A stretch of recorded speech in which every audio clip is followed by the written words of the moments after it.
લોકમત ન્યૂઝમાં આપનું સ્વાગત છે। 26મી એપ્રિલના રોજ વડોદરા મહાનગરપાલિકાની ચૂંટણી યોજાનાર છે।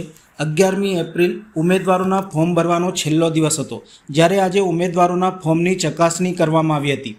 વડોદરા ચૂંટણી વોર્ડ નંબર 15માં કોંગ્રેસના ઉમેદવાર રાજેન્દ્ર બારોટનું ફોર્મ રદ કરવામાં આવ્યું હતું, જેમાં જાતિ વિષય ચકાસણીમાં પુરવણી 2 રજૂ ન થતાં તેમનું ફોર્મ રદ કરવામાં આવ્યું હતું। હવે તેમની જગ્યાએ કોંગ્રેસના ડમી ઉમેદવાર હિતેશ માછી ચૂંટણીમાં ઝંપલાવશે।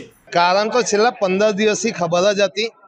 કારણ કોંગ્રેસ પાર્ટીએ અમારી પર વિશ્વાસ મૂકીને અમારી ટિકિટ ડિક્લેર કરી હોય, અમારી સેન્સ લઈને અમને ટિકિટ ફોર્મ ભરવા માટે મોકલ્યા હોય, ત્યારે 15 નંબરની અંદર અમે ફેરણી ચાલુ કરી ત્યારે લોકોનું બી કેવું હતું કે પરિવર્તન બહુ જરૂરી છે।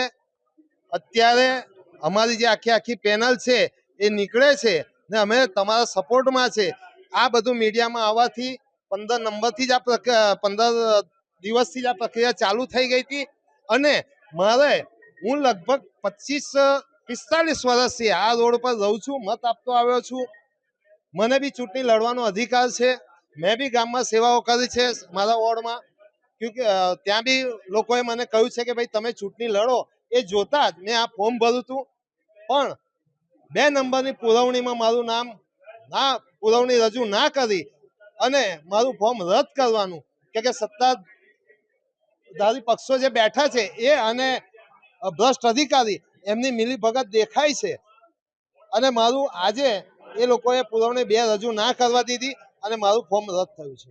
પરંતુ અમને સંસાર આવી ગયો તો ત્યારથી અમે લોકો આ કામમાં લાગી ગયા હતા। ભલે અમને ધક્કા ખવડાયા, પણ બીજા અમે ઉમેદવાર તૈયાર રાખ્યા હતા। એટલે હવે 1 ને 1 2 નહીં, 1 ને 1 11 કરીને અમે આ પેનલને કોઈ પણ હિસાબે સમગ્ર વિષયમાં એવું છે, અમે વોર્ડ નંબર 15માંથી ઉમેદવારી નોંધાયેલી હતી રાજેશભાઈ બારોટ। એની જગ્યાએ ડમી ફોર્મની અંદર મારું નામ હિતેશભાઈ માછી એ પહેલેથી અમે લોકોએ અરજ ચડાયેલી જ હતી અને અમને પહેલેથી અંદાજ હતો કે આવું કંઈક બનશે તંત્ર તરફથી, એની પૂર્વ તૈયારી રાખેલી હતી। ભલે જે કંઈ બી થયું છે, પણ હવે અમે દજાયેલા વાઘ છે, અમારો ભાઈ દજાયેલો વાઘ છે। અમને ફૂલ જોશથી અમને સપોર્ટ કરીને અમે ડબલ મહેનતથી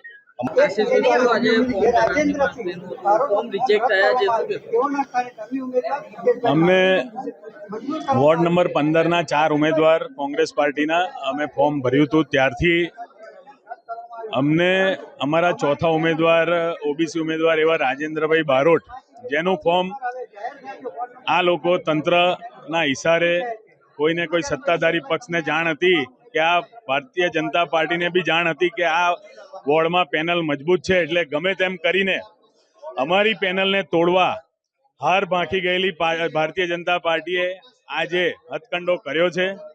એ ઉપરથી ડબલ જોશથી હવે અમારા 2 ઉમેદવાર લડવાના છે। રાજેન્દ્રભાઈ બારોટનું ભલે ફોર્મ એમને રિજેક્ટ કર્યું હોય, પણ હિતેશભાઈ માછી અને રાજેન્દ્રભાઈ બારોટ બંને ભેગા થઈને આ સમગ્ર વોર્ડ 15માં 50નું નિશાન પર જીતીને આવશે।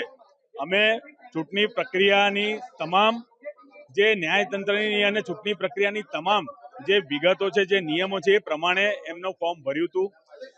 મતદાર યાદીમાં એમનું નામ આવી ચૂક્યું છે, પુરવણી યાદી લોક કરી રાખી છે।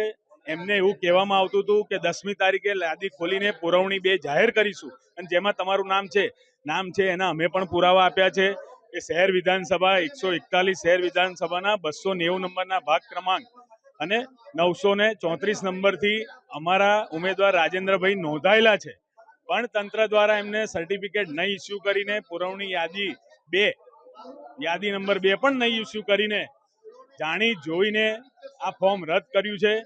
પણ અમને ખાતરી હતી, કંઈક અંદાજ હતો કે પ્રશાસન તંત્ર અને સત્તાધારી પક્ષ ક્યાંક ને ક્યાંક અમારી પેનલથી ડરી ગઈ છે, જેના કારણે અમે હિતેશભાઈ માછીને ડમી ઉમેદવાર તરીકે ઊભા રાખ્યા હતા। અને એમનું ફોર્મ આજે મંજૂર થવાથી હવે અમે તો ચોક્કસ કહીશું કે અમારી વોર્ડ 15ની અંદર 5 ઉમેદવાર લડી રહ્યા છે। ભલે રાજેન્દ્રભાઈ બારોટનું ફોર્મ રિજેક્ટ થયું, પણ હિતેશભાઈ માછીના સપોર્ટમાં સમગ્ર રાજેન્દ્રભાઈ બારોટ અને એમનો સમાજ ખડે પગે ઊભો રહીને